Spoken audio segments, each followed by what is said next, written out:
नमस्कार साथियों, आप सभी का स्वागत है success with Vimal Dwivedi YouTube channel पर। तो आपने थंबनेल देख ही लिया होगा कि आदित्य प्रकाशन की हिंदी सक्सेस विद विमल द्विवेदी पर भी पढ़ाई जाएगी। तो ये आदित्य प्रकाशन की बुक है, पूरी बुक इसमें पढ़ाई जाएगी। तो सामान्य हिंदी की यूपीपी, यूपीएसआई, यूपी परीक्षा है, तो सारी परीक्षाओं में जिन भी परीक्षाओं में हिंदी आती है उन सभी परीक्षाओं के लिए ये क्लास आपके लिए बहुत ही इम्पोर्टेंट रहने वाली है। संपूर्ण हिंदी इस क्लास में कराई जाएगी प्रतिदिन शाम 5 बजे। आज है एपिसोड 1, पहला क्लास है आज।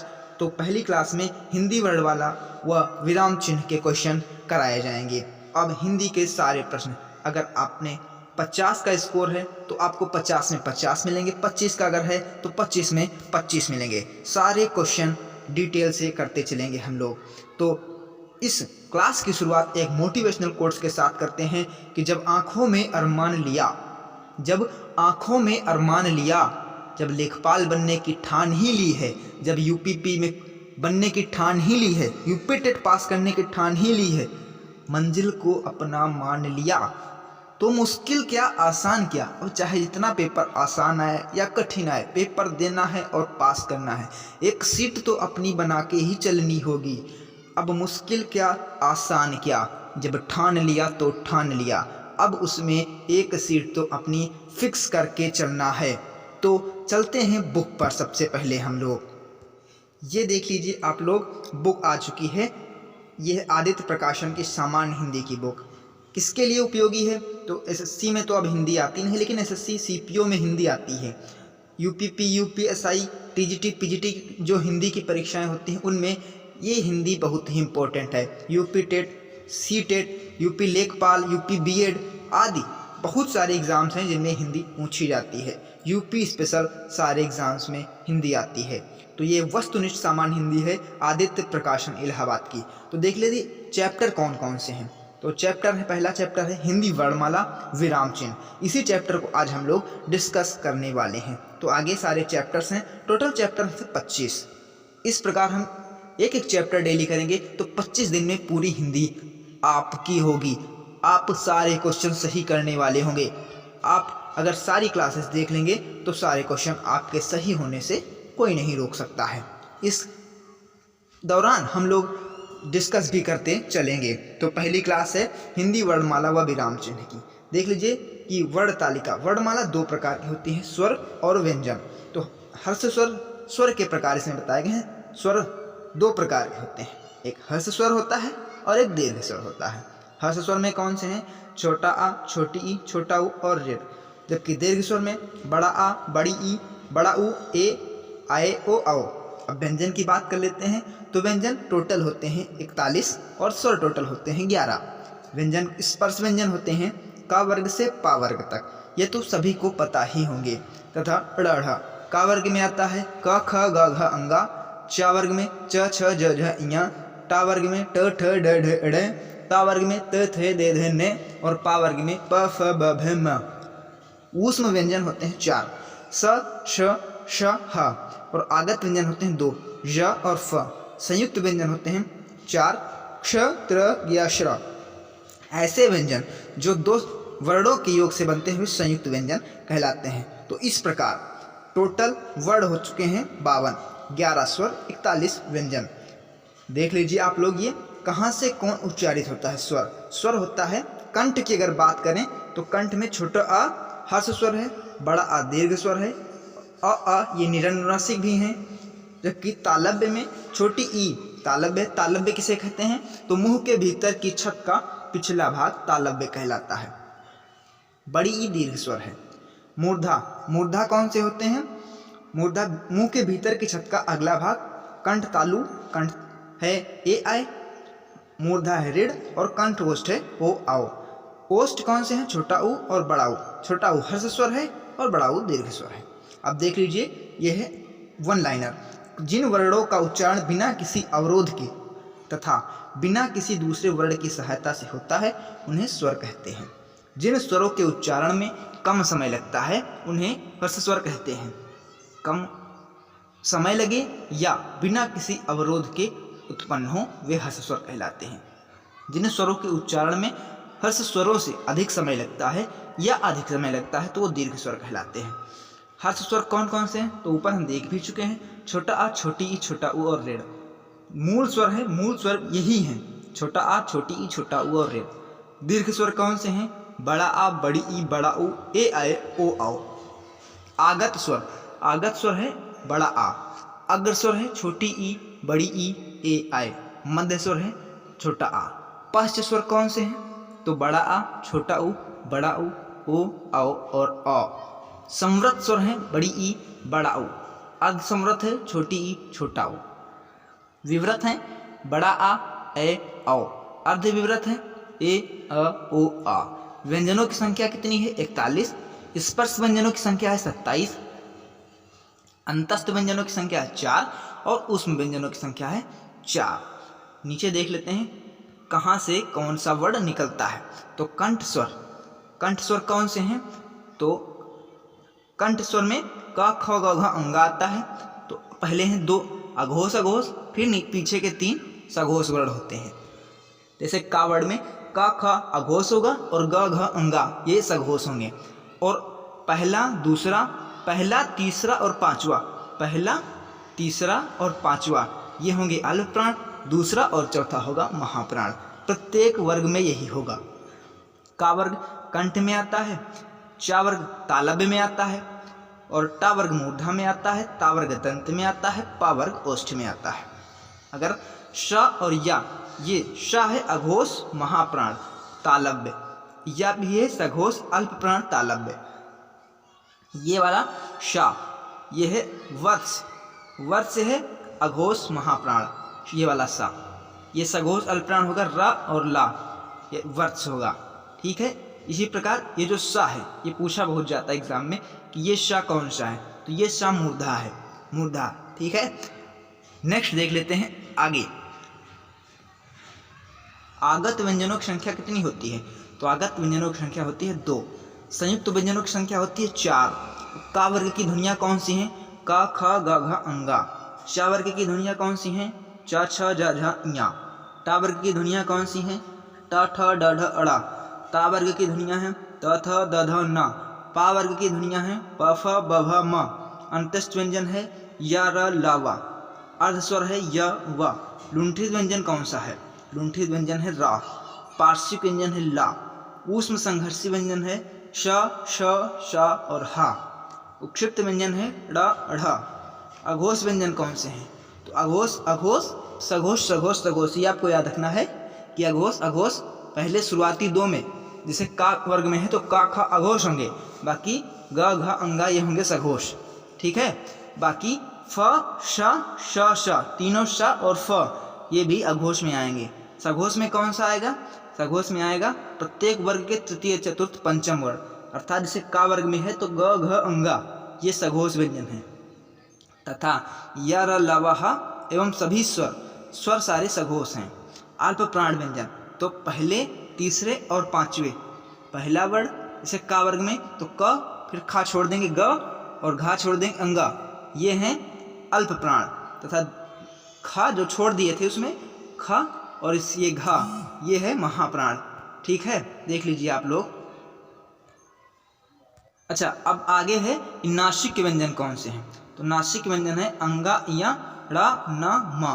अंगा, या, ड़ा, न, म ये कौन से वर्ण हैं तो जो किसी भी वर्ग में सबसे आखिरी में जो आते हैं वो नासिक के व्यंजन कहलाते हैं। जैसे का वर्ग में तो क, ख, ग, घ, अंगा, अंगा सबसे लास्ट में आ रहा है तो ये नासिक के व्यंजन होगा। अब पूछा है कंठ व्यंजन कौन से हैं तो अभी हम देख चुके हैं ऊपर कंठ व्यंजन कौन सा है क, ख, ग, घ, अंगा ये है कंठ व्यंजन। तालव्य व्यंजन च, छ, ज, झ, ञ और श या भी तालव्य व्यंजन है। मूर्धन व्यंजन कौन सा है ट, ठ, ड, ढ, अढ़ और सा। दंत व्यंजन कौन से हैं त, थ, द, ध, न। ओष्ठ व्यंजन है प, फ, ब, भ, म दंत ओष्ठ है व। और स्वर यंत्री व्यंजन है हा। अभी ये ऊपर वाला बच गया था, ऊपर वाला देख लीजिए अनुप्रेक्षा जिसमें लिखा है। इसमें है हिंदी में मूलतः वर्णों की संख्या कितनी होती है तो हिंदी में मूलतः वर्ण होते हैं 52। पूछा है श वर्ण किसके योग से बना है तो देख लीजिए श क और श के योग से बना है। कौन सा वर्ण उच्चारण की दृष्टि से दंत नहीं है तो टा वर्ण उच्चारण की दृष्टि से दंत नहीं है।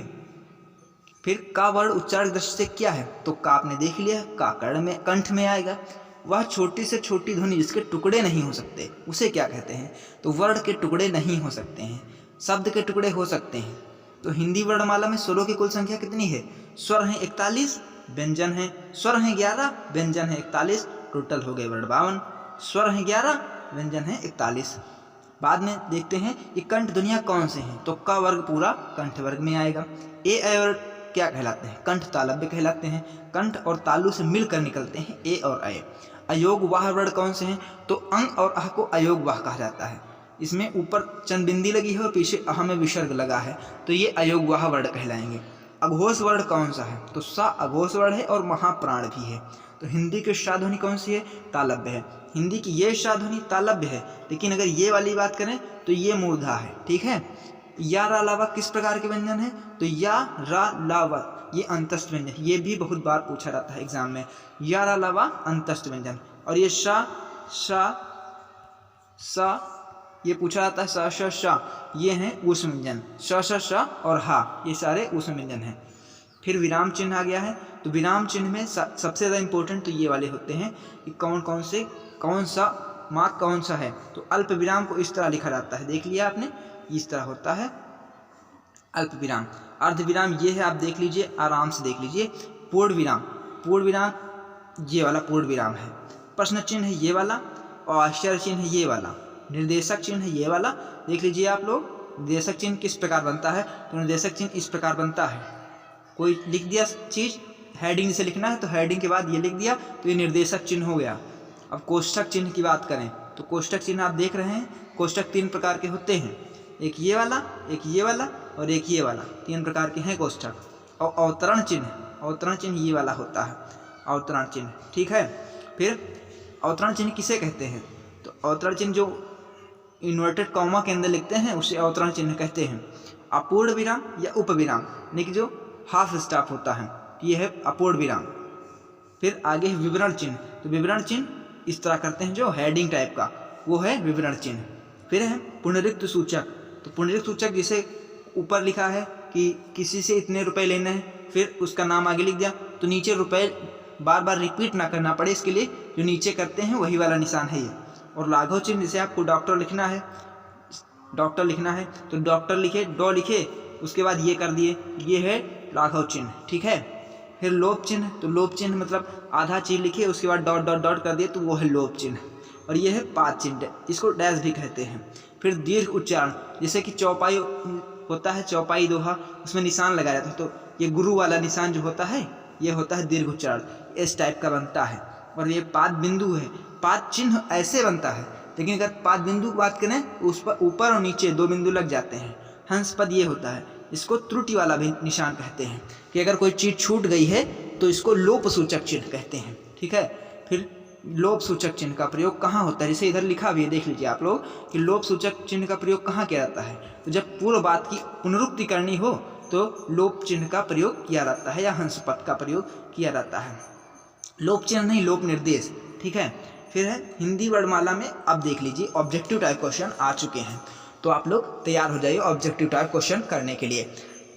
पहला क्वेश्चन है, हिंदी वर्णमाला में ऊष्म व्यंजन कौन से हैं, तो ऑप्शन ए सही है, श श श और हा, यह भी मैंने आपको बताया था। देख लीजिए यूपी पीसीएस प्री में इस टाइप के क्वेश्चन पूछे जाते हैं, श श श और हा। फिर है हिंदी के जिन वर्णों का उच्चारण करते समय केवल श्वास का प्रयोग किया जाए उन वर्णों को क्या कहते हैं, तो ये देख लीजिए आप लोग, उन वर्णों को क्या कहते हैं, तो उन वर्णों को अघोष कहते हैं। अघोष में केवल श्वास का प्रयोग किया जाता है। अगला क्वेश्चन है कि या रा ला वा व्यंजनों को क्या कहते हैं, तो या रा ला वा व्यंजन होते हैं अंतस्थ। और ऊष्म व्यंजन कौन से हैं, तो ऊष्म व्यंजन है शा श श और ह, तीनों श हैं और हा मिला के ऊष्म व्यंजन हो जाता है, ठीक है। नेक्स्ट क्वेश्चन देखते हैं, क्वेश्चन नंबर 4, निम्न में से ओष्ठ ध्वनि कौन सी है, तो ओष्ठ ध्वनि पा वर्ग पूरा पा वर्ग होता है, पा फ ब भ म, ये सारा ओष्ठ ध्वनि है, ठीक है। तो फा हो जाएगा ओष्ठ ध्वनि। तो लुंठित व्यंजन रा होता है, लुंठित व्यंजन या प्रकंपित व्यंजन, इसे लुंठित व्यंजन भी कहते हैं और प्रकंपित व्यंजन भी कहते हैं। तो रा प्रकंपित व्यंजन हो गया। और सा वत्स ध्वनि है, यानी कि ओंठ से दंत से निकलती है ये सा ध्वनि। और ला कौन सा व्यंजन, तो ला पार्श्विक व्यंजन, ठीक है। फिर अगला क्वेश्चन है कि वोवेल को हिंदी में कहते हैं, वोवेल को हिंदी में क्या कहते हैं? तो वोवेल को हिंदी में कहते हैं स्वर, अक्षर को कहते हैं लेटर और व्यंजन को कहते हैं कॉन्सोनेंट। ठीक है। फिर अगला क्वेश्चन है कि जिन शब्दों के अंत में आ आता है उन्हें क्या कहते हैं? तो जिन शब्दों के अंत में आ आता है उन्हें कहते हैं अकारांत। अकारांत कहते हैं जिन शब्दों के अंत में छोटा आ आता है। फिर लिखा नीचे कौन स्वर नहीं है? तो स्वर कौन से होते हैं? छोटा आ, बड़ा आ, छोटी ई, बड़ी ई, छोटा ऊ, बड़ा ऊ, ऋण, ए आई ओ आ अन, आहा, ये हैं स्वर। आहा को जबकि अन और आहा को नहीं लिया गया है तो बा हो गया, ये स्वर नहीं, ये है व्यंजन। और किस में आता है? ये ओष्ठ वर्ग में आता है, पा वर्ग में, पा वर्ग में आएगा और तीसरा अक्षर होगा, इसलिए इसको ओष्ठ में कहेंगे। ठीक है। क्वेश्चन नंबर अगला है 8। निम्न में से कौन सा वर्ण घोष है? तो वर्ण घोष, घोष यहाँ पर देख लीजिए, सबसे बड़ी समस्या यहीं पे है, घोष समझ में नहीं आता कि घोष मतलब अघोष है कि सघोष है। तो घोष का मतलब होता है सघोष। ठीक है। तो पहले दो वर्ड, शुरुआती दो वर्ड, यानी कि पहला वर्ड और दूसरा वर्ड, जैसे का वर्ग में ले लिया तो क ख ये होंगे अघोष और ख ग घ अंगा ये होंगे सघोष। तो पहले में देखें दा, तो पा देखिए, पा तो पहले नंबर पे आ गया, पा फ ब भ म, तो पा हो गया अघोष, ता भी अघोष है और फा दूसरे नंबर पे ये भी अघोष है, तो बचा दा, दा तीसरे नंबर पे आएगा तो ये सघोष होगा। अब बताइए कि अल्प प्राण होगा कि महाप्राण होगा? तो पहला होता है अल्प प्राण, दूसरा छोड़कर तीसरा होता है अल्प प्राण और चौथा छोड़ के पांचवा होता है अल्प प्राण। तो दा आता है तीसरे नंबर पर, इसलिए ये होगा अल्प प्राण सघोष। ठीक है। अगला क्वेश्चन है क्वेश्चन नंबर 9। तो साथियों, भाषा की सबसे छोटी इकाई किसे कहते हैं? आपको बताना है भाषा की सबसे छोटी इकाई किसे कहते हैं। तो साथियों, इसका उत्तर हो जाएगा वर्ण और अक्षर, जिसके टुकड़े ना किए जा सकें, जो सबसे छोटी इकाई हो उसे कहते हैं वर्ण। और वर्णमाला किसे कहते हैं? क्वेश्चन नंबर 10, वर्णमाला किसे कहते हैं? तो क्वेश्चन नंबर 10 का उत्तर होगा कि व्यवस्थित वर्ण समूह। ऐसे नहीं कोई भी वर्ण समूह लिख दिया कि पहले खा लिख दिया फिर ख का अंगा घा किया, ऐसा कुछ नहीं होता है। व्यवस्थित वर्ण समूह को कहते हैं वर्णमाला। नेक्स्ट क्वेश्चन है क्वेश्चन नंबर 11। निम्न में से कंठ ध्वनियाँ कौन सी हैं? तो आपको बता भी चुके हैं कि कंठ ध्वनियाँ कौन सी हैं। का वर्ग पूरा है कंठ ध्वनि का, का, खा, गा, घा, अंगा, ये कंठ ध्वनि हो गई। अगर इसकी बात करें ऑप्शन सी की तो ये होगा तालव्य ध्वनि, च, छ, ज, झ, ञ। और अगर टा वर्ड की बात करें तो ये होगा मूर्धा में, टा, ठा, डा, ढा और अड़ा। फिर अगला है क्वेश्चन नंबर 12। उच्चारण स्थान के आधार पर मूर्धन्य व्यंजन कौन है? मूर्धा अभी ऊपर बता भी चुके हैं कि टा वर्ग पूरा मूर्धा में आएगा, टा, ठा, डा, ढा और अड़ा ये आ जाएगा कंठ ध्वनि में, और झा झा यह होगा तालु में, और पाफा होगा ओष्ठ में। ठीक है। समझ में आ रहा है पूरा? हाँ, आराम से समझते समझते चलेंगे का क्वेश्चन, तो देख लीजिए आप लोग। ठीक है। फिर क्वेश्चन नंबर 13 है अल्प प्राण वर्ण कौन कौन से हैं? तो अल्प प्राण होता है पहला, फिर दूसरा छोड़ के तीसरा और चौथा छोड़ के पांचवा। तो ये तो स्वर हो गया। इसमें देखिए का, खा, गा, घा, अंगा, तो का वर्ड हो गया अल्प प्राण, खा छोड़ के गा हो गया अल्प प्राण। इसमें दूसरा ही है तो ये भी गड़बड़ हो गया, ये महाप्राण होगा दूसरा है, और था भी ये दूसरा है तो ये भी महाप्राण हो जाएगा। यहाँ से देख के चलेंगे आराम से। क्वेश्चन नंबर 14 है कि निम्न में से नवीन विकसित ध्वनियाँ कौन सी हैं? तो खा और गा ये है नवीन विकसित ध्वनियाँ। देख लीजिए नीचे इसमें लगा है, इसलिए नवीन विकसित ध्वनियाँ हैं। क्वेश्चन नंबर 15 कौन सा है? क्वेश्चन नंबर 15 कौन सा घोष वर्ण है? तो घोष का मतलब भी मैंने बता दिया है कि घोष का मतलब सघोष होता है। तो सघोष यहाँ पर समझ के चलेंगे, समझ के सघोष होगा, घोष मतलब सघोष। ठीक है। तो क्वेश्चन क्या कह रहा है कि कौन सा घोष वर्ण है? तो पहले दो वर्ड होते हैं अघोष, पीछे के 3 वर्ड होते हैं सघोष। तो इसमें पूछा जैसे खा है तो खा होगा क्या? खा होगा अघोष, दूसरा वर्ड है। चा भी पहला वर्ड है, और छा, च और के बाद छे आता है, छे मतलब छे भी है अघोष। तो सघोष कौन होगा? माँ होगा। ये पा वर्ग में सबसे लास्ट में आता है। पा वर्ग में पा, फ, बा, भ और माँ होता है। पा, फ हो जाएंगे अघोष, बा, भ, माँ हो जाएंगे सघोष। ठीक है। तो माँ होगा सघोष, महाप्राण या अल्प प्राण बताइए? तो सघोष अल्प प्राण होगा। ठीक है। क्वेश्चन नंबर 16 कौन सा एक वर्ण व्यंजन नहीं है? तो छोटा ऊ, छोटा बड़ा, छोटी बड़ी, छोटा ऊ, ये हो जाएगा स्वर। और स्वर कितने होते हैं टोटल? स्वर होते हैं 11। ये भी व्यंजन है, ये भी व्यंजन है, ये कंठ वर्ग में। और या रा लावा को कहा जाता है अंतस्थ व्यंजन। ठीक है, हाँ, यहाँ से पकड़ के चलेंगे, क्वेश्चन को गलत नहीं होने देना है। सारे 25 का 25 टारगेट है लेखपाल में। ठीक है, क्वेश्चन नंबर 17, निम्नलिखित में से कौन सी ध्वनि ओष्ठ नहीं है? तो पा, ये ओष्ठ है, बा, ये भी ओष्ठ है, पा वर्ग पूरा ओष्ठ है, ये ध्यान में रख के चलना है। तो पा, फा, बा, बा, मा, ये तीनों हो गए ओष्ठ। ये हो गया दंत, ता वर्ग दंत में आता है। ठीक, यहाँ से पकड़ के चलेंगे क्वेश्चन को। क्वेश्चन नंबर 18, हिंदी भाषा में मूलतः वर्णों की संख्या कितनी मानी गई है? 41 व्यंजन, 11 स्वर, जोड़ 2 हो गए 52। इसमें कौन सा वेद पढ़ना भैया? क्वेश्चन नंबर 18 का सी सही हो गया। तो 19 नंबर पूछ रहा है, नासिक के व्यंजन कौन सा है? तो नासिक के व्यंजन होता है जो सबसे अंत में आए, किसी भी वर्ग में, का वर्ग हो, चा वर्ग हो, टा वर्ग हो, ता वर्ग हो या पा वर्ग हो, इसमें जो लास्ट में आएगा 5वां वर्ण, वही होगा नासिक के व्यंजन। कौन कौन से हैं? तो अंगा है, इया है, ड़ा है, ना है, मा है, तो इसमें इया हो जाएगा। ठीक है, फिर क्वेश्चन नंबर 20, ए आय वर्ण क्या कहलाते हैं? ये क्वेश्चन है तगड़ा, कंठ तालव्य कहलाते हैं ए आय वर्ण। ठीक है, क्वेश्चन नंबर 21, हिंदी की मानक वर्णमाला में किसे स्थान नहीं दिया गया है? तो ला को दिया गया है, तो ला के नीचे रा भैया तो लग सकता है, बिल्कुल लग सकता है। का के नीचे भी रा लग सकता है, और अड़ा भी दिया गया है, तो इसमें श्री को स्थान नहीं दिया गया है मानक वर्णमाला में। वैसे तो दिया गया है, लेकिन 52 के बाद जब 53वां अक्षर गिनेंगे तो श्री गिना जाएगा। ठीक है, फिर इसमें लिखा है किस शब्द के द्वित्व व्यंजन है, यानी कि 2 बार जल्दी जल्दी प्रयोग हुआ? तो ये प्रयोग हुआ है दिल्ली, दिल वालों की नगरी है दिल्ली। क्वेश्चन नंबर 22, यहाँ से पकड़ के चलेंगे, इसमें तो कोई द्वित्व व्यंजन है नहीं, इसमें भी नहीं, इसमें भी नहीं है। फिर क्वेश्चन नंबर 23, स, श, श, ह कौन से व्यंजन कहलाते हैं?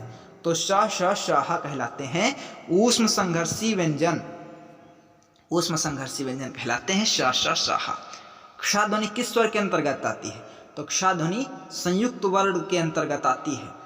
24 नंबर क्वेश्चन का सी ऑप्शन से होगा। अब किससे किससे मिलकर बनता है? तो का, ये और ये शा, इन दोनों को जोड़ेंगे तो बन जाएगाक्षा।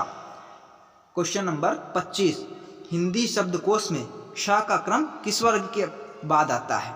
तो बताइए आप लोग। अगर बहुत से लोग त्रा पे क्लिक कर देते हैं, कुछ लोग ज्ञा पे भी क्लिक कर देते हैं, क्षा का क्रम त्रा के बाद आएगा। अरे भैया, वर्णमाला याद है ना? तो वर्णमाला में कैसे होता है? शा होता है, फिर त्रा होता है और फिर ज्ञा होता है। तो ये तो बिल्कुल ही नहीं होगा, ये हो ही नहीं सकता है। त्रा बहुत से लोग लगा के चले आते हैं एग्जाम में और उनका हो जाता है गलत, तो त्रा नहीं हो सकता है। ठीक है, बहुत से लोग शा भी लगा देते हैं, तो क्षा भी नहीं होगा। इसका उत्तर होगा का के बाद ही तो आएगा। कैसे लिखते हैं? इस तरह करके, इस तरह करते हैं, इसको जोड़े तो बना क्या? क्षा बन गया। तो यहाँ से इसको पकड़ के चलेंगे, क्वेश्चन गलत नहीं होने देना है। 25/25 का टारगेट है, याद रख के चलना है ये क्वेश्चन। ठीक, क्वेश्चन नंबर 26 नंबर क्या कह रहा है कि ज्ञा वर्ण। अब बताइए, अभी मैंने बताया है आपको क्षा वाला, उसी प्रकार आ गया ज्ञा वाला। ज्ञा कैसे बनेगा अब आप बताएंगे इसको। क्वेश्चन नंबर 26, ज्ञा कैसे बनेगा? तो जा, इसको कब सभी बहुत से लोग इसको जिया भी कहते हैं। तो जा और या के, आधा जा और या के संयोग से बनता है ज्ञा। क्वेश्चन नंबर 27, निम्नलिखित में से अघोष वर्ण कौन सा है? तो अघोष, अघोष, सघोष, सघोष, सघोष, पहला वर्ण और दूसरा वर्ण होता है अघोष। तो पा, फा, बा, ये तो हो ही नहीं सकता। तीसरा वर्ण है, ये है सघोष। दूसरा है चा, छा, जा, ये भी नहीं हो सकता, ये है सघोष, क्योंकि ये तीसरे नंबर पर आया है और तीसरा नंबर होता है सघोष का। फिर होता है सा, शा आता है दूसरे नंबर पे, तो ये हो जाएगा सही आंसर। ठीक है, क्वेश्चन नंबर 28, घा का उच्चारण स्थान क्या है? 50 बार बता चुके हैं आपको इतनी देर में कि घा वर्ण कहाँ से आएगा। तो का वर्ग में जितने भी होते हैं वो सभी कंठ में होंगे, और दंत में क्या होगा? तो दंत में होगा ता, था, दा, धा, ना। मूर्धा में कौन सा होगा? टा, ठा, डा, ढा, ड़ा। तालु में कौन सा होगा? चा, छा, जा, झा, इया। काम खत्म। फिर क्वेश्चन नंबर 29, संयुक्त व्यंजन कौन सा है? तो इसका आंसर सबके लिखे नीचे, लेकिन कोई आंसर देखेगा नहीं भैया। क्वेश्चन नंबर 29 कौन सा है कि संयुक्त व्यंजन कौन सा है? तो संयुक्त व्यंजन है 3, क्ष, त्र और ज्ञ। 2 तो बता चुके हैं आपको, त्र भी बता देते हैं। ता कैसे बनता है? त्र, ता आधा और रा जोड़ देंगे, त्र बन जाएगा। ठीक, यहाँ पर आंसर देख के चलेंगे क्वेश्चन नंबर 29 का। आगे क्वेश्चन है क्वेश्चन नंबर 30, निम्नलिखित में से कौन सा वर्ण उच्चारण की दृष्टि से दंत नहीं है? ठीक, तो क्वेश्चन नंबर 29 का हो जाएगा ट। टा क्या है? टा है मूर्धा। बाकी ता वर्ग में जितने आएंगे सब कहलाएंगे दंत, ता, था, दा, धा, ना।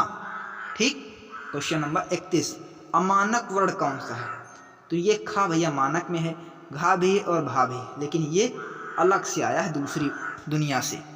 क्वेश्चन नंबर 32, क्ष वर्ण किसके योग से बनता है? तो अभी आपको बता चुके हैं, क्ष बनता है आधा का और पूरा सा, ये वाला सा बन जाएगा क्ष। फिर क्वेश्चन नंबर है 33, हिंदी वर्णमाला के स्वरों की कुल संख्या कितनी है? स्वर है 11, आपको बता देते हैं।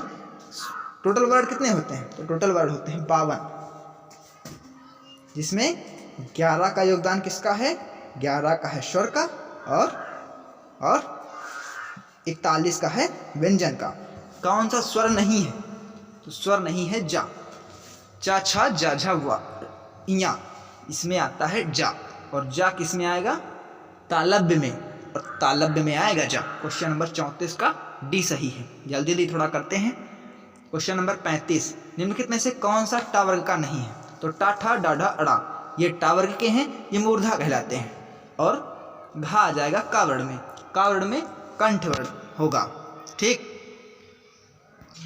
आगे क्वेश्चन नंबर है 36, हिंदी वर्णमाला में व्यंजनों की संख्या कितनी होती है?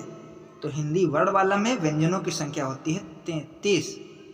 33 व्यंजन और 11 स्वर हो जाएंगे 44, बाकी के सारे। क्वेश्चन नंबर 37, क्वेश्चन नंबर 37 क्या कह रहा है? कौन सा पश्च स्वर है? तो स्वर ही यहाँ से अगर पकड़ ले हम स्वर, तो स्वर कौन सा हो जाएगा? बड़ा स्वर हो जाएगा। बाकी की ये हो जाएंगे व्यंजन।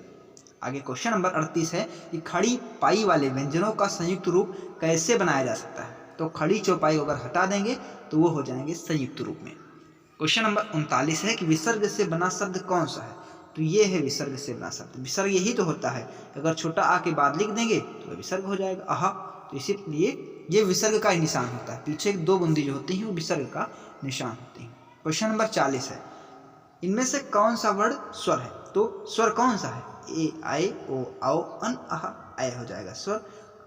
फिर क्वेश्चन नंबर 41 है 41, निम्नलिखित में से अंतस्थ व्यंजन कौन सा है? तो अंतस्थ व्यंजन है या पूरा अगर बात करें कि या में कौन से आ जाएंगे? तो या, रा, ला और वा, ये हो जाएंगे अंतस्थ व्यंजन।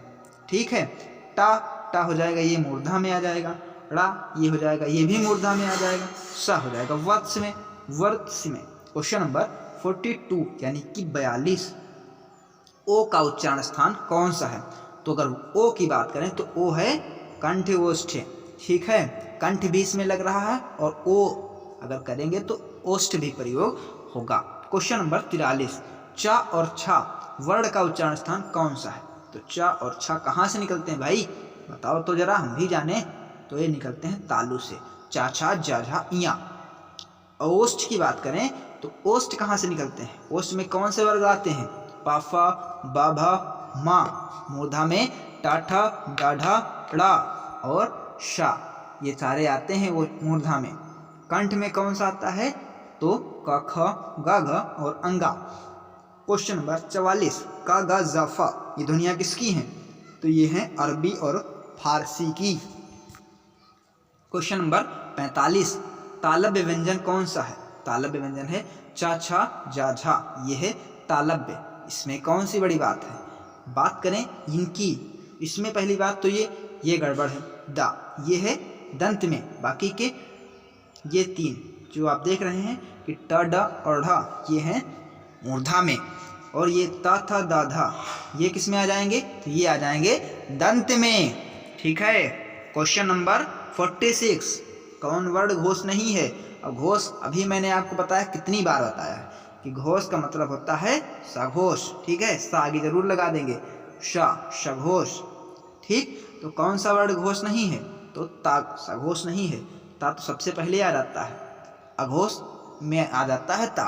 ठीक है, क्वेश्चन नंबर 47, निम्न में से किस शब्द में ऋण स्वर नहीं है? तो कृष्ण, कृपा और दृष्टि, इन सब में ऋण स्वर है, कृष्ण ऋण। ठीक है, देखा आपने, तो आज में ऋण स्वर नहीं है। क्वेश्चन नंबर 48, किन ध्वनियों को अनुस्वार कहा जाता है? तो स्वर के बाद आने वाली नासिक ध्वनियां जो होती हैं इन्हें कहा जाता है अनुस्वार ध्वनियां। क्वेश्चन नंबर 49, आज का टारगेट क्वेश्चन नंबर 50 तक ही है। ओ औ किस प्रकार के वर्ण हैं? तो ओ औ ये कंठ ओष्ठ व्यंजन है, वर्ण है, व्यंजन नहीं स्वर है ये। ओ औ ये स्वर हैं।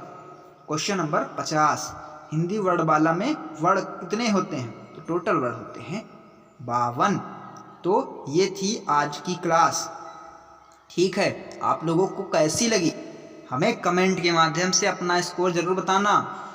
बाकी मिलते हैं कल 5 बजे, आना मत भूलिएगा, जुड़ना ना भूलिए, और वीडियो अच्छी लगी हो तो सबको शेयर भी करें। ठीक है, आखिरी में जाते जाते कि जब आंखों में अरमान लिया, मंजिल को अपना मान लिया, अब मुश्किल के आसान किया। जब ठान लिया तो ठान लिया, अब ठान लिया है कि रोज़ 5 बजे आएंगे और हिंदी पूरी सही करके जाएंगे। हिंदी में एक भी क्वेश्चन गलत नहीं होने देना है। तो मिलते हैं इसी जोश और उत्साह के साथ कल। तब तक के लिए रखिए अपना विशेष ख्याल। धन्यवाद।